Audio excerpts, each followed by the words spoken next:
But Andy Fay, Patrick Berger comes inside. Kevin Nolan finds Varela on the right-hand side, crosses it. Van Persie's on his own, Patrick Berger, and that is the first goal of the season.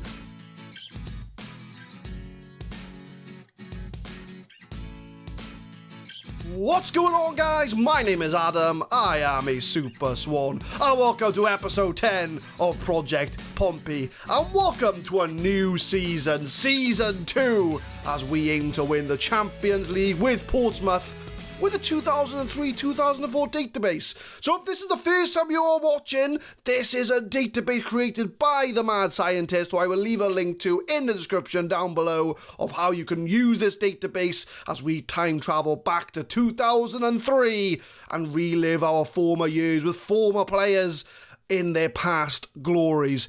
So looking at the new Premier League season, we are predicted to finish in 10th place, and the board do expect us to get a higher mid-table position, which I'm fairly confident with the squad that we've got we can do. So roughly around about 10th place is where we're expected to be. So the first thing I'm going to show you is the transfers, and it's been a very busy transfer window, my friends, and there's going to be some names you recognise that we have brought into Portsmouth. So there is the general overview, so I'm sure you're going to be looking at some players' names and thinking, oh my god, how have Portsmouth managed to get that player in? But we're going to look at the outs first, so there's nothing major to report as far as outs go. The big one, do you remember our 5-star potential youth academy right back? He went to Arsenal for 600k. I forgot to offer him a professional contract, so I'm going to take the blame on this one. I thought I'd already offered him a contract, but clearly I didn't, because Arsenal kind of swooped in and offered him a contract. So I thought, okay, I'll try offering him a contract myself. And he was like, no, Arsenal have offered me a contract, I'm not interested in negotiating. So our 5-star potential right back has now gone to Arsenal.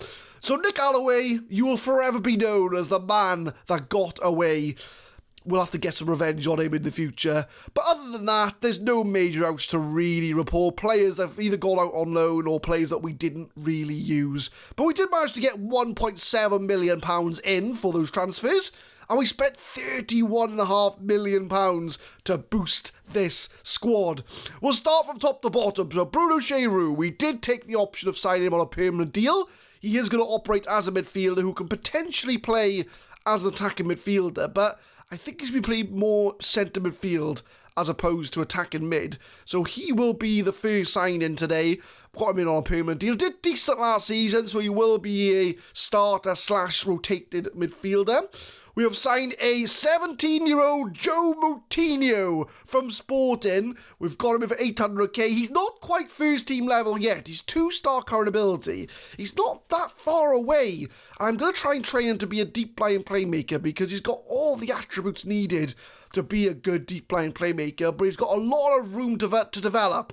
So I'm hopefully going to loan him out this season. But we're going to be keeping an eye on old Joe Moutinho. He might turn into quite a good midfielder. £10 million spent on Kevin Nolan from a relegated Bolton, who, when I scouted him, was only a 3-star ability player. And I thought, you know what? Kevin Nolan will be a really good rotation option. He's a 4-star current ability player. He's a lot better than I thought he was going to be. And he's probably going to be a starter for us in the midfield. £10 million spent. He's an English midfielder as well, so that helps us with our homegrown quota to fill as well.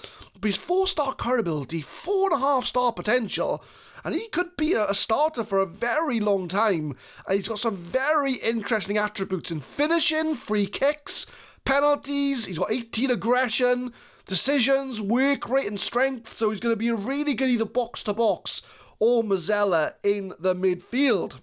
We have signed a young Dutch striker in Robin van Persie. We've got him in from Feyenoord from 11.75 mil. He can play striker and on the left-hand side, and I'm training him to be an inside forward on the left-hand side, so we can cut in and help out the striker.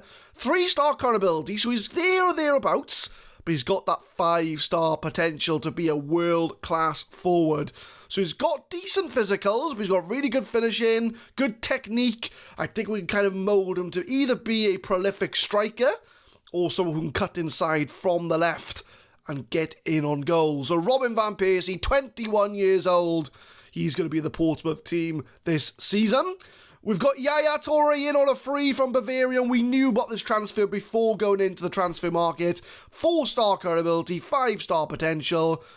He's going to be an absolute beast of a player. 17 composure, 16 vision, 16 work rate, 17 technique, 17 long shots. He's a natural Mazzella, and that's where we're going to be using him. Only with 1.1 mil for now, but I'm sure that's going to improve, and he's another 5-star potential player. It's almost like I've got this, future sight that I can see what players are going to be the best players in the future. And we've signed a new right back as well, Fernando Varela. Got him in for, how much do we pay for him? 1.9 mil from Real Betis. He's a right back, but he can sort of play as a winger, so he'll be a backup winger if we need him to be.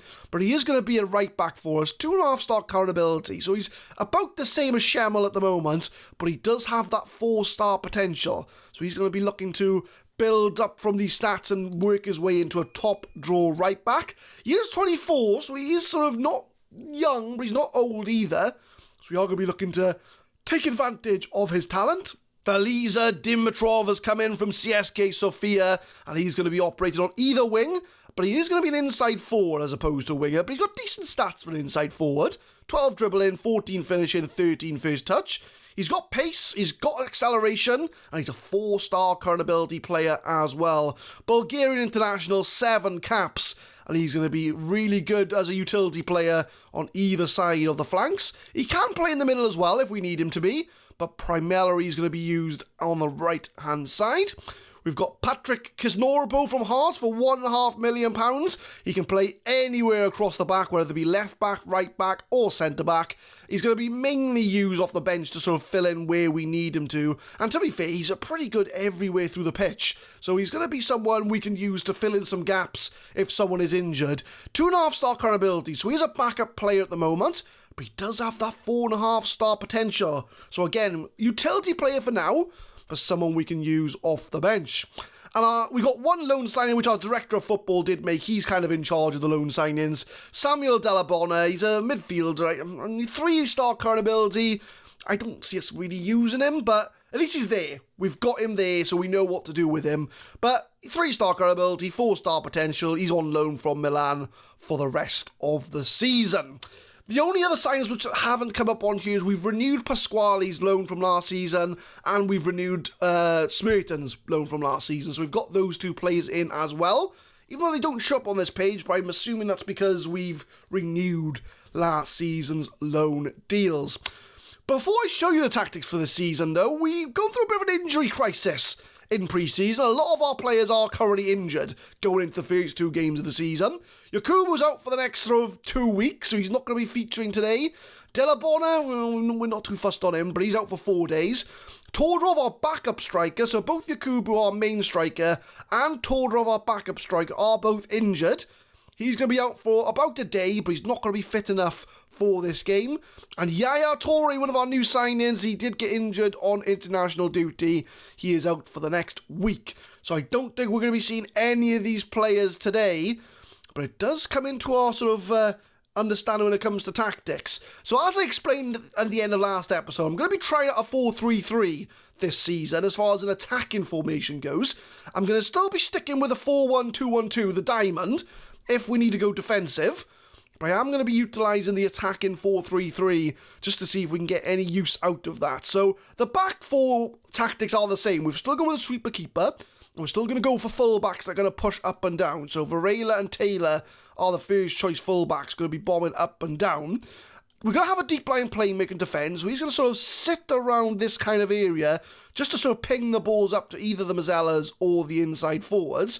But we are going to be utilising 2 Mazzellas. I think I might bring Nolan back down to support as opposed to an attack.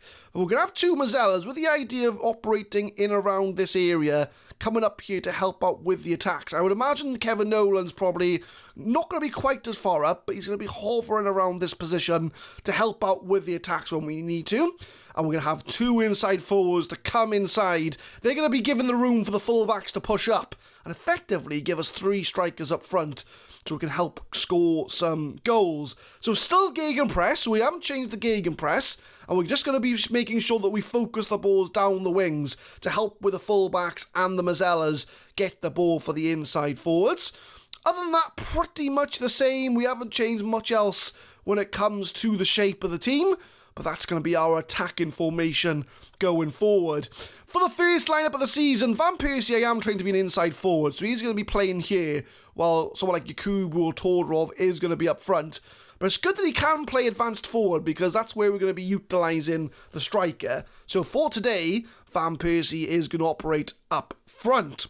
So that's kind of the introduction of the team. And depending on how long the episode goes, we'll either have 1 game today or 2 games today. But the first 2 games of the season have been pretty kind to us. West Brom, a team that have been recently promoted, and Leeds United, which will be quite a tough game away from home.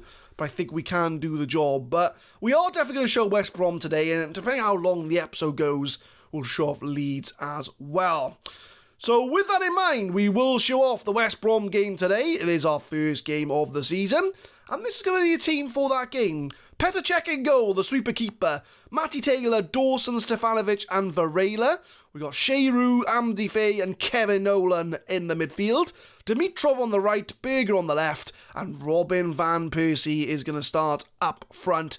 Yaya Toure and Todorov are on the bench, but they are certainly not fit enough to make the team.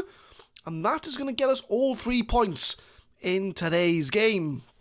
So we do have a West Brom team that have been recently promoted. And we've got players in here like Robert Holt, Tony Hibbert, Darren Moore. I think it's Darren Moore? Yeah, Darren Moore, Jamaican, that's it. Who else we got? Jason Kumas, John Macken up front. Nothing really. Tom Huddlestone on the bench as well for West Brom, but we should hopefully get the win today there. So I'm going to give a passionate go out there and give the fans their money's worth, and we'll tell them I have faith in them as well to make the difference. So we're going to end the team talk there, and we're going to get this first game of the season underway. It is Portsmouth against recently promoted West Brom.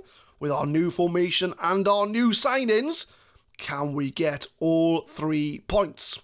34 minutes in, we are dominating the game looking at the stats, but we've got no highlights to speak of. But Amdi Faye, Patrick Berger comes inside.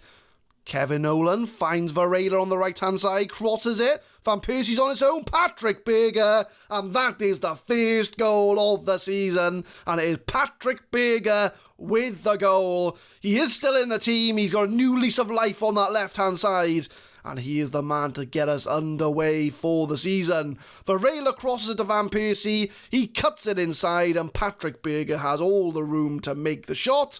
And we are 1-0 up on the first game of the season.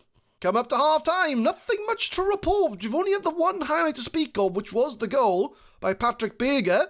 But we're having the possession, we're having the shots. So we are limiting West Brom in this game. So we're going to have a calm sort of, team talk. I say don't get complacent, because there is room for improvement in this team. And we're going to get the second half underway to hopefully build on our first half lead. 46 minutes, we've got a quick highlight. Kevin Nolan wins the ball back, finds Van Persie. Patrick Berger's in the box, and he almost doubled the lead to make it 2-0. Patrick Berger's certainly up for this game, and he is making the impact. Dawson whips the ball in from the corner, Van Persie, but he doesn't get there, and it is going to go out for the end of the highlight. 65 minutes in, we are going to make some changes. Amdi Faye's looking a bit tired out there in the deep line playmaker, so we're going to bring on Smerton. And does they do better that round? Not really, but we'll move Nolan to deep line playmaker, and Smerton can attempt to be a Mazzella in the midfield. Anybody else there we need to swap out? Not really. I think we're doing all right for now. So one change. I want to hopefully try and get a second goal. 81 minutes in, last 10 minutes. I'm going to bring Van Persie off. I'm going to bring Teddy Sheringham onto the pitch. He can be a deep line forward on support. He can do whatever he wants, Teddy Sheringham. 38 years old, still having an impact in the team. And Kevin Nolan is looking a little bit tired, but I don't really have much deep line playmaker options off the bench. So he's going to have to see this out for the rest of the game. Last 10 minutes, can Teddy Sheringham make the difference? Coming up to full time, and only a 1-0 win, but a very comfortable 1-0 win. West Brom haven't really had many chances, if any at all. They've had 3 chances, 3 shots all game, but none of them have been highlights, so they kind of threatened that much. Although looking at the stats, it does look like they were half chances. But I'll take a 1-0 win. Very, get us going, get the game, get us warmed up for the season. That's fine, as long as we don't concede a late goal here. But we've got about 10 seconds to go, and we are keeping the ball, which is good news. But Dimitrov lumps it forward to Patrick Berger, and that is the full-time whistle. And we do get a 1-0 win over West Brom to kick off the season. Quite a quiet game, but, I'll take it. I'll take a quiet 1-0 win just to keep us going, just to, get us up and running for the season, get the cobwebs out, get the new signings bled into the team. So Varela does make his debut, and looking at the competitions, 1 game in, we are 3 points from 1 game. So 1 win from 1 as we go into the season. So this will be the outro if we haven't got enough time to put the Leeds game in, because I've got to work out the timing. So if we've gone on for 20 minutes, I think we'll end the episode here. So what we'll do, my friends, we will come back because I do want to get through these seasons, because we want to try and win the Champions League, so we have to try and skip ahead a little bit here. So we are going to come back. We'll come back for November. We'll come back for Man City and Gillingham. So we are going to skip through quite a bit for the first third, just to see where we are around about 10 games in, to see if we're going to be sort of in that 10th position or any higher. So we are going to miss out on some big games like Chelsea, Spurs, Arsenal, Liverpool. So we've got some hard games coming up. But I'm hopefully by the start of November, we're going to have a rough idea as to where we are. And by then, a lot of the new signings would have been bled into the team. So Yaya's going to be in there, Van Persie's going to be on the wing, Yakubu's going to be back from injury. So fingers crossed we'll be in a decent league position come those games. But I'll leave you with the league table. 5th place, UEFA Cup place. Board 1 top half. And we've got a very exciting team to deliver that expectation. But leave a like if you enjoy, subscribe to the channel for more Football Manager 2019 content. We upload Project Pompey every Monday, Wednesday and Friday, 6 PM GMT, and tune in next time for November, which was Man City and Gillingham, I believe it was, if my memory serves me right, and see whereabouts we are, and have our new players made the impact. Thank you very much for watching.